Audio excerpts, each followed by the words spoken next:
Hello everyone, it is Karina with Karina Loves to Plan. Welcome back to my channel. I am here for another year, it's not years later, but year later pen review. And I am re-reviewing the Leonardo Momento Zero Grande 2.0 in Angel Skin. This pen was my very first Leonardo pen. So what I'm gonna take you guys through today, I'm gonna take you through some of the basic review things. I've already done my initial first impression review about a year ago, so I will link that in the corner here, but I'm going to go over some of the basics as well, so it's all in this video. So I will go over, you know, the dimensions, so compare this to other pens. I will also weigh it.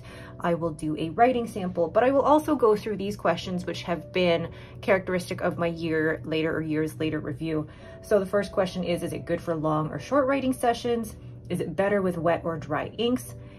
Feedback of the nib, or is it smooth? On what scale do I see that as? Does it stain, or do they stain? Meaning, does the resin stain? Is it comfortable in the hand?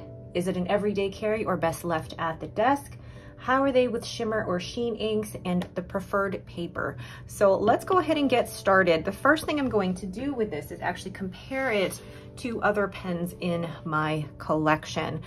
But actually, before I do that, just a quick story on how I purchased this pen. This pen was I say spontaneous purchase, but it was one that was definitely influenced by people in the fountain pen community. I purchased this because I had a great deal at PenChalet. PenChalet had a 15% off, plus I had referral credit, not affiliate credit, but referral credit through PenChalet, which made this basically a quarter of MSRP when I purchased it. And I purchased it in November of 2022. And I remember when I first unboxed it, I was actually a little bit disappointed by this pen, funny enough. I think I wasn't a fan of how big it was, and I had also just received another pen, which I think overshadowed this pen. And I'm trying to remember which pen that was. Hold on, I'm gonna look that up. The pen I had purchased right before this one was actually the Grande Z2 in the iced cafe mocha. I had to look this up in my spreadsheet. And I was really enamored by that pen. And then I was underwhelmed by this one. And I think that was partly due to recency bias and being very, I wanna say, I was unexpectedly surprised at how good the Grande Z2 was, whereas I expected a little bit more of this. But saying that, I have sold the Grande Z2 and I still have this pen in my collection. So the first thing I am going to do is actually pull out other pens to compare the size. So here is the Leonardo Momento Zero Grande 2.0, and now I'm going to compare it to pens I now have in my collection that I didn't have a year ago. So I'm comparing it to the Esterbrook SD. I'm also going to compare it to the Leonardo Momento Zero. I'm going to compare it to, well, I had a pen like this last year, the Pilot Vanishing Point, the Narwhal or the Narvalur Voyage Tromso, the Pelican M800, and then the Sailor Pro Gear Slim. So did I have any of these at all this time last year? I did. Actually, I purchased this either right after or right before I purchased the Leonardo Momento Zero Grande 2.0.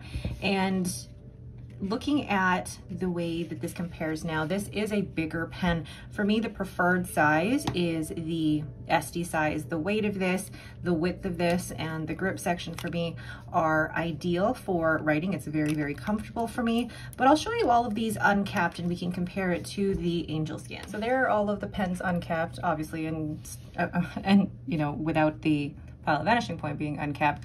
But I chose these pens to compare it because these are the pens that have proved, minus the Sailor Pro Gear Slim, these four have proved to be the most comfortable for me in the hand. And you can see how much bigger the Momento Zero Grande 2.0 is. So that turned me off the size a little bit. But what I've learned in the past year is that I actually really do enjoy writing with this pen. So you can see it in terms of size. It's about as long as the Narwhal, or the Navalor Voyage Tromso. But if you look at the size of the nib is actually just a little bit bigger than the Jowo number 6 nibs on the Momento Zero and the SD.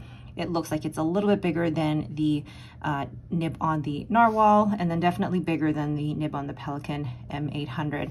The nib on this is a 14 karat, what was this that I got? I believe, yeah, a 14 karat fine nib, and it was in rose gold. And when I first tried this nib, I was actually a little bit underwhelmed by it, but I will show you shortly how this writes. I will provide a writing sample.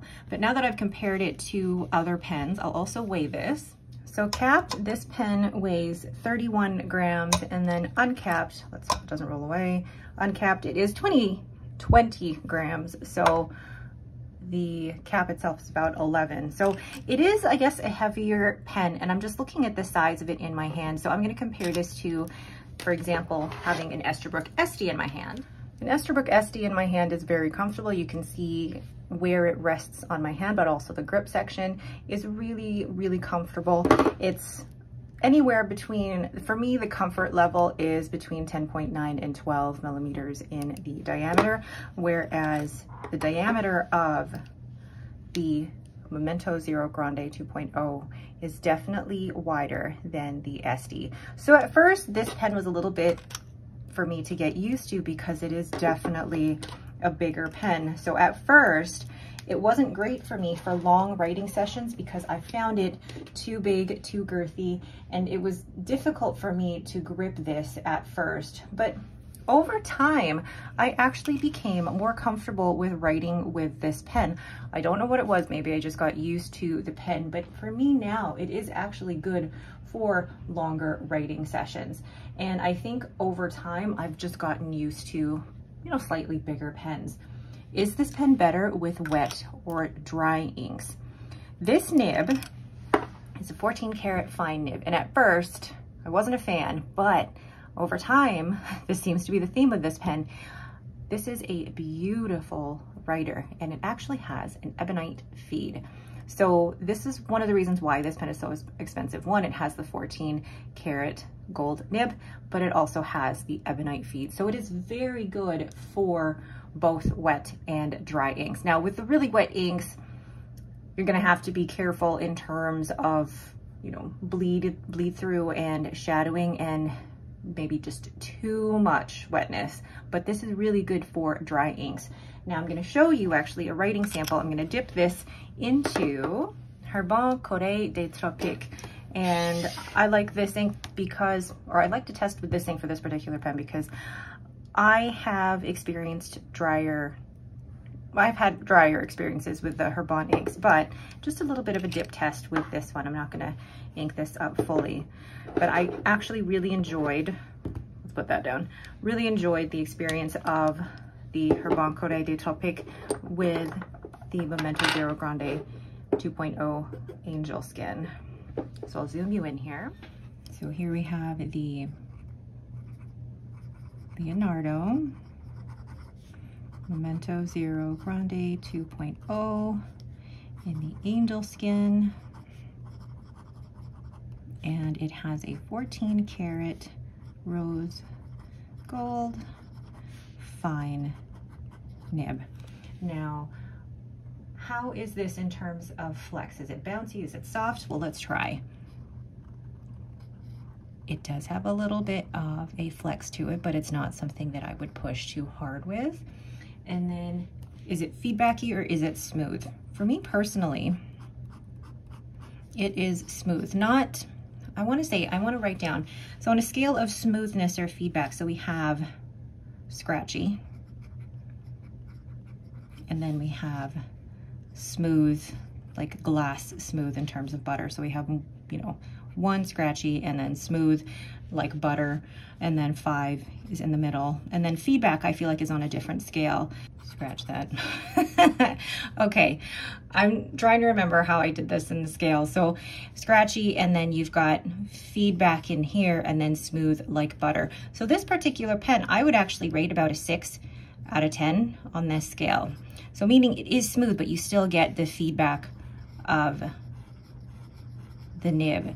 So it's not as if you can't feel the nib on the paper. You can certainly feel that, but there is smoothness to it.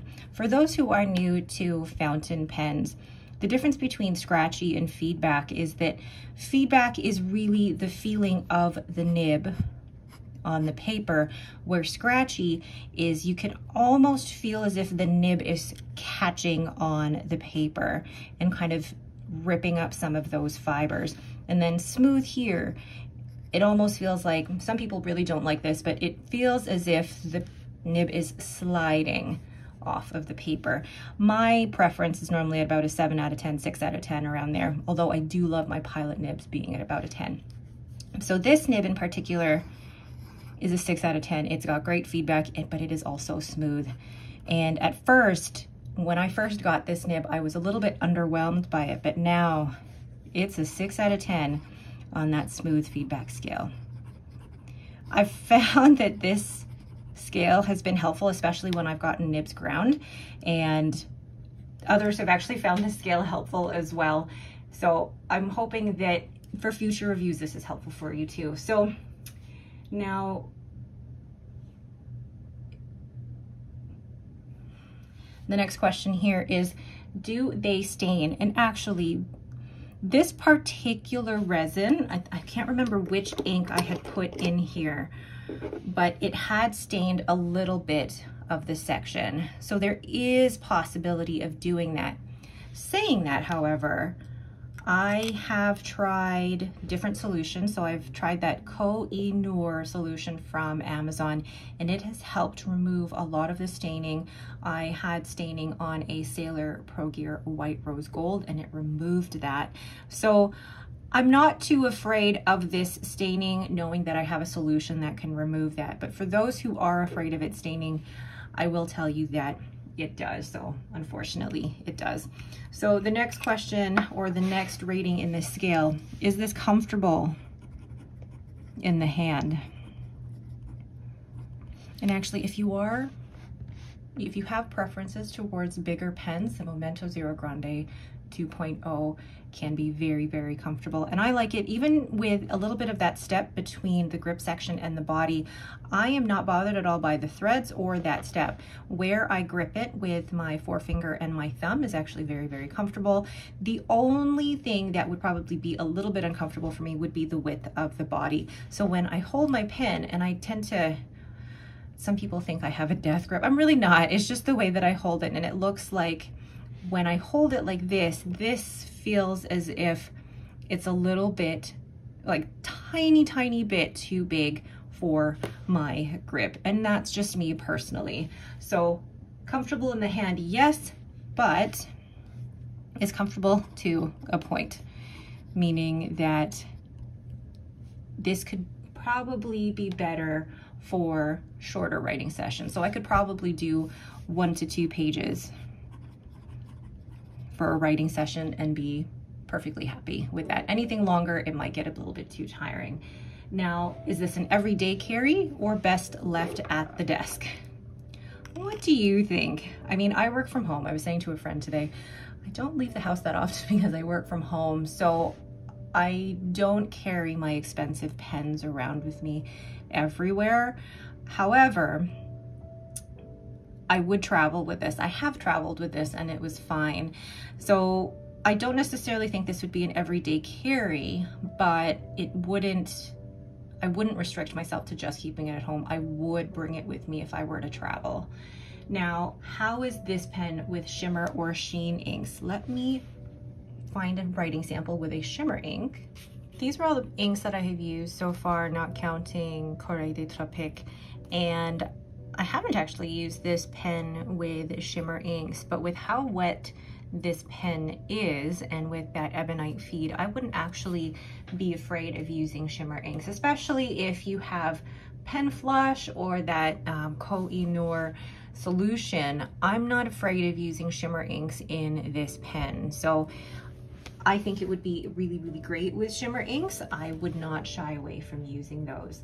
And then my preferred paper for using this, with all of my pens, the main paper that I use for all of my writing really is Tomoe River paper. And I'm currently using the the older Tomoe River paper, but as of next year, my planner is the Sterling Ink planner, the common planner, and it has the Sanzen Tomoe River paper. I do have the Hobonichi notebooks that have the older Tomoe River paper, so it'll be a mix of both, and it'll be interesting to see the differences, but my preference is the Tomoe River paper. So overall, this pen is still in my collection for good reason. It is a beautiful pen. It is a lovely writer, and it's one of those pens where I got it at such a great deal, and it's become one that went from underwhelming to one that I cannot see myself getting rid of. So if you have a chance to own this pen, I do recommend it. Yes, it is at a more expensive price. The MSRP on this one without a special nib was $440 US. Thankfully, I was able to get quite a huge discount on this due to credit at PenChalet as well as the discount at PenChalet, so I was able to get this for a quarter of the MSRP price. All right, but that is it for me. If you have any questions regarding this pen, or if this is something that you are thinking about, please don't hesitate to ask me down in the comments below. I hope this year later review is helpful. For me, it's helpful to see how far I've come in terms of my experiences, because the initial impressions and the unboxing is great for me because I can look at the initial dimensions or the dimensions of the pen and do a quick writing sample, but really is just my first impression. Whereas a year later, if a pen is still in my collection, that means something, because if you know me, if I've lost the joy in the pen, it is sold. I sell it very, very quickly. Whereas this one, it went from being a little unloved to now I absolutely love it. I remember there was a video earlier this year where I said that this was a pen I would not repurchase. I would remove it from that list. This is a pen I actually would repurchase now that I have written with it more. And again, that is it for me. Thank you so much for watching, and have yourselves a great day.